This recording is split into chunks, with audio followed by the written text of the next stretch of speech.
And I tried hard to be proud of my service, but all I could feel was shame. And racism could no longer mask the reality of the occupation. These were people, these were human beings. I've since been plagued by guilt anytime I see an elderly man, like the one who couldn't walk, who we rolled onto a stretcher and told the Iraqi police to take him away. I feel guilt anytime I see a mother with her children, like the one who cried hysterically and screamed that we are worse than Saddam as we forced her from her home. I feel guilt anytime I see a young girl, like the one I grabbed by the arm and dragged into the street. We were told we were fighting terrorists. The real terrorist was me, and the real terrorism is this occupation. Racism within the military has long been an important tool to justify the destruction and occupation of another country. It has long been used to justify the killing, subjugation, and torture of another people. Racism is a vital weapon employed by this government. It is a more important weapon than a rifle, a tank, a bomber, or a battleship. It is more destructive than an artillery shell, or a bunker buster, or a Tomahawk missile. While all those weapons are created and owned by this government, they are harmless without people willing to use them. Those who send us to war do not have to pull a trigger or lob a mortar round. They do not have to fight the war, they merely have to sell the war. They need a public who is willing to send their soldiers into harm's way. They need soldiers who are willing to kill and be killed without question. They can spend millions on a single bomb, but that bomb only becomes a weapon when the ranks of the military are willing to follow orders to use it. They can send every last soldier anywhere on earth, but there will only be a war if soldiers are willing to fight. And the ruling class, the billionaires who profit from human suffering, care only about expanding their wealth, controlling the world economy.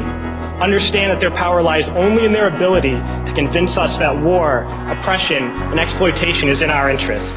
They understand that their wealth is dependent on their ability to convince the working class to die to control the market of another country. And convincing us to kill and die is based on their ability to make us think that we are somehow superior. Soldiers, sailors, Marines, airmen have nothing to gain from this occupation. The vast majority of people living in the U.S. have nothing to gain from this occupation. In fact, not only do we have nothing to gain, but we suffer more because of it. We lose limbs, endure trauma, and give our lives. Our families have to watch flag-draped coffins lowered into the earth.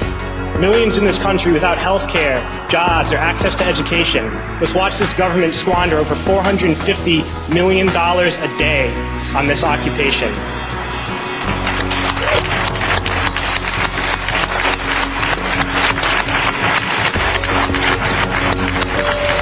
Poor and working people in this country are sent to kill poor and working people in another country to make the rich richer.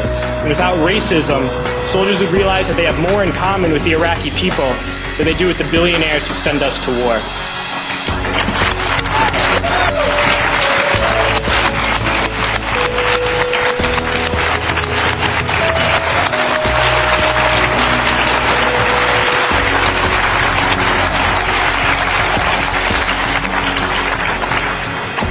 I threw families onto the street in Iraq, only to come home and find families thrown onto the street in this country, in this tragic and unnecessary foreclosure crisis. We need to wake up and realize that our real enemies are not in some distant land. They're not people whose names we don't know and cultures we don't understand. The enemy is people we know very well and people we can identify. The enemy is a system that wages war when it's profitable. The enemy is the CEOs who lay us off from our jobs when it's profitable. It's the insurance companies who deny us health care when it's profitable. It's the banks who take away our homes when it's profitable.